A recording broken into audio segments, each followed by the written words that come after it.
महाराणा प्रताप के विषय में बोलने से पहले कई ऊहापोह रहती है। एक तो यह रहता है कि महाराणा प्रताप भारत के वो हीरो हैं जिनके बारे में बच्चा बच्चा जानता है, तो लगता है कि इनके बारे में अपने क्या बोलेंगे जब सब लोग इनके बारे में जानते हैं, तो इनके बारे में क्या बोला जाना चाहिए। फिर मुझे कई बार लगता है कि महाराणा प्रताप के बारे में जो सामान्य जानकारियां हमारे पास में है उनमें कई भ्रांतियां हैं। उन भ्रांतियों को दूर कर पाऊं, जितने लोगों को मैं बता पाऊं उतना तो कम से कम हो पाए। तो कहानी का ट्विस्ट यहीं से है। इस कहानी में आगे यह पढ़ते हैं कि तथा 9 मई 1540 को उदय सिंह के घर पर महाराणा प्रताप के रूप में उनके ज्येष्ठ पुत्र का जन्म होता है। तो 72 में उदय सिंह का गोगुंदा में होली के त्योहार के दिन मृत्यु होती है। बहुविवाह प्रथा हुआ करती थी राजस्थान में। राणा उदय सिंह का अपनी एक भटियानी रानी धीर कंवर के साथ में लगाव था और वो धीर कंवर के पुत्र जगमाल को राजा घोषित कर देते हैं। उन दिनों राज परिवारों में एक प्रथा हुआ करती थी कि जो पुत्र अगला राजा बनेगा वह पिता के अंतिम संस्कार में भाग नहीं लेता था। स्वाभाविक सी बात है कि यदि जगमाल अगले राजा बनेंगे तो जगमाल उदय सिंह के अंतिम संस्कार में भाग लेने के लिए नहीं जाएंगे। राणा प्रताप अंतिम संस्कार में भाग लेने के लिए पहुंचे। चूंकि राणा जी की डेथ हुई थी इसलिए मेवाड़ की सारी जनता, मेवाड़ के बड़े बड़े सामंत वहां पर उपस्थित थे। अक्षराज सोनगरा जो कि प्रताप के ननिहाल पक्ष से थे, उन्होंने वहां पूछा कि राणा प्रताप यहां क्या कर रहे हैं, क्योंकि सबको लगता था कि ज्येष्ठ पुत्र राणा प्रताप है तो स्वाभाविक सी बात है कि अगले राजा राणा प्रताप बनेंगे।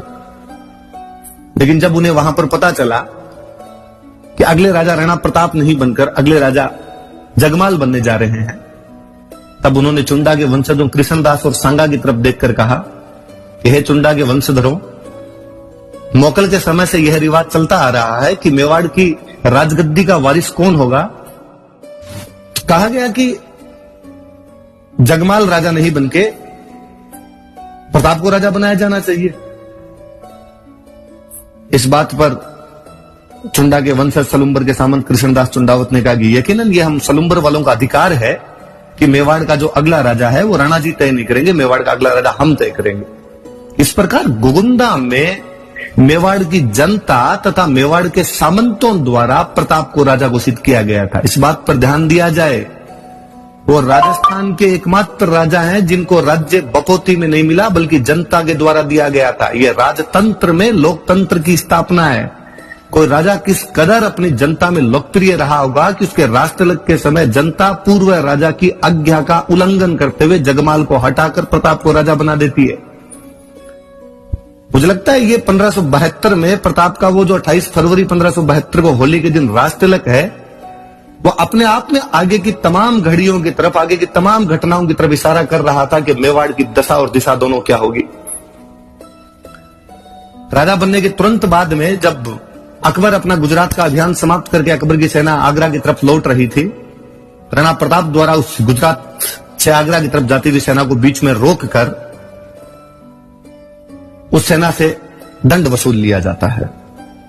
अकबर इस बात से खिन्न था और अकबर यह भी चाहता था कि जब संपूर्ण भारत को वह अधिकार में लेना चाहता है तो मेवाड़ जैसा राज्य जो कि दिल्ली के ठीक नाक के नीचे बैठा है वह स्वतंत्र कैसे रह सकता था।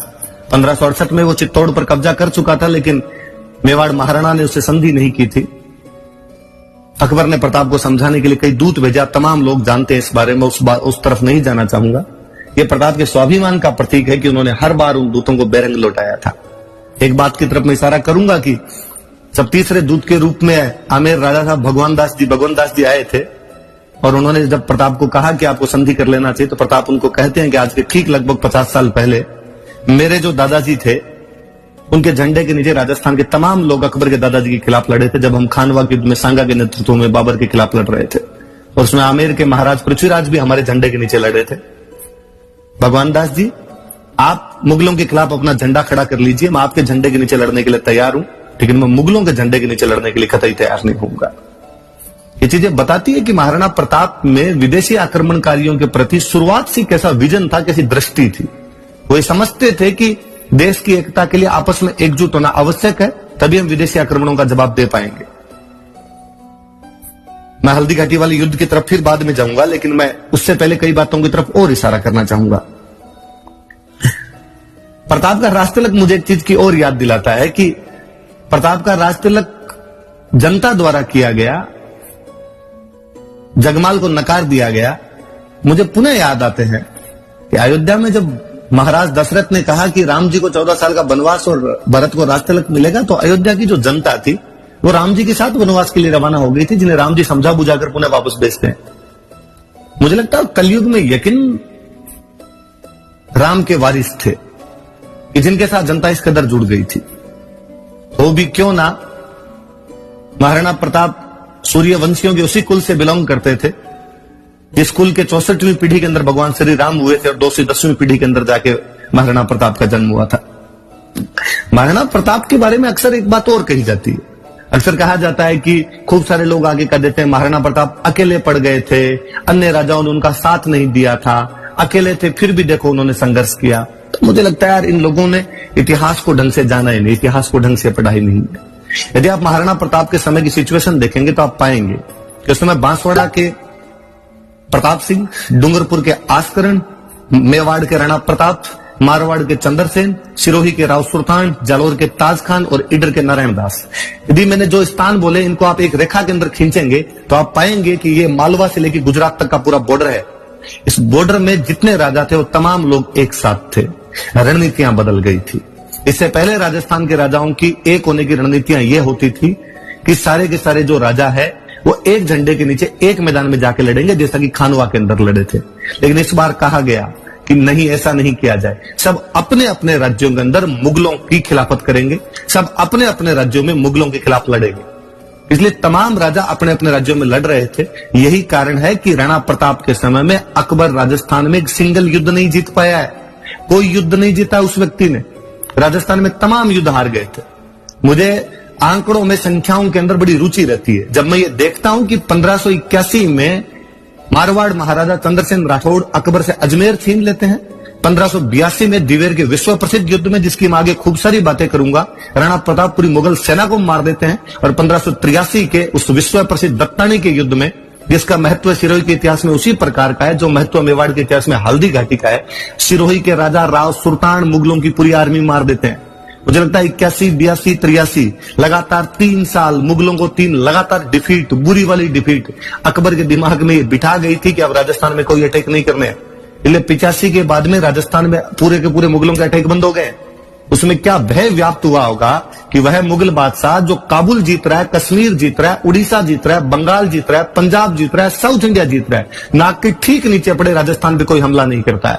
राणा प्रताप की सबसे बड़ी विजय यह है कि अकबर को पूरी तरीके से बांध के रख दिया गया था और ये तमाम राजा साथ के अंदर थे, अपने अपने क्षेत्रों में लड़ रहे थे। जब मुगलों की फौज मेवाड़ के अंदर आती, उन्हीं दिनों में चंद्रसेन जी मारवाड़ में विद्रोह कर देते। जब मुगलों की सेना, आधी सेना चंद्रसेन की तरफ भाग के जाती, पता चलता कि सिरोही और जालोर में ताज खान और राव सुल्तान ने मिलकर मुगलों के कैंप उड़ा दिए। इधर तो चूंकि महाराणा प्रताप का ससुराल था तो राव नारायण दास नहीं लड़ते तो कौन लड़ते। मुगलों के आगरा से सूरत की तरफ जाने वाले जो हज यात्री हुआ करते थे, सूरत की तरफ जाने वाले उनके जो माल के काफिले हुआ करते थे, वो तक रोक दिए गए थे। मालवा और गुजरात के पूरे रास्ते ब्लॉक कर दिए गए थे मुगलों के। तो ये भी प्लीज कोई ना कहे कभी कि राणा प्रताप अकेले पड़ गए थे। इवन मुझे याद है कि बूंदी के राजा सुरजन हाड़ा, जो कि अकबर के साथ संधि कर चुके थे, उनके बेटे दुद्दा राणा प्रताप के साथ में रहे थे। डूंगरपुर के आस्करण जी जब अकबर की अधीनता स्वीकार कर लेते, अकबर से संधि कर लेते, उसके बाद उनके बेटे सहसमल प्रताप के साथ में आ गए थे। प्रताप बहुत बड़े संगठन निर्माता है। ग्वालियर के राजा रामसा तोमर अपने बेटों सालीवाहन प्रताप सिंह और भवानी के साथ में यदि हल्दी घाटी के युद्ध में रणखेत रहते हैं, अफगानों का वो मूर्धन्य व्यक्ति हुतात्मा हकीम खान सूर यदि प्रताप की तरफ से लड़ने के लिए आता है, भीलों की सेना लेके, और राणा पूंजा सोलंकी यदि उस मैदान के अंदर आ डटा खड़ा होता है, ये सब चीजें बताती है कि प्रताप में मुगल विरोधी गठबंधन बनाने की पूरी संभावनाएं थी। इतिहास को जिस दिन खंगाला जाएगा, इतिहास को जिस दिन ढंग से उत्खनित किया जाएगा, उस दिन और समझ में आएगा। मैं अभी एक दिन ओहट राठौड़ों की ख्यात देख रहा था। ओहट राठौड़ों की ख्यात में किस्सा है कि जैसलमेर के रावल हरराज का निधन हुआ है। सुनना मेरी बात को गौर से, कि जैसलमेर के रावल हरराज का निधन हुआ है। राणा प्रताप तथा चंद्रसेन, जो कि उस समय अकबर के खिलाफ लड़ने वाले राजस्थान के 2 सबसे बड़े राजा थे, एक साथ इकट्ठे होके रावल हरराज के शोक मनाने के लिए जा रहे हैं। पर पहले वो आबू के पहाड़ों में पहुंचे, यहां पर मुगलों के सारे कैंप उड़ाए। आबू में रहने वाले देवल प्रतिहार राजपूतों को उन्होंने राणा की उपाधि दी, क्योंकि वो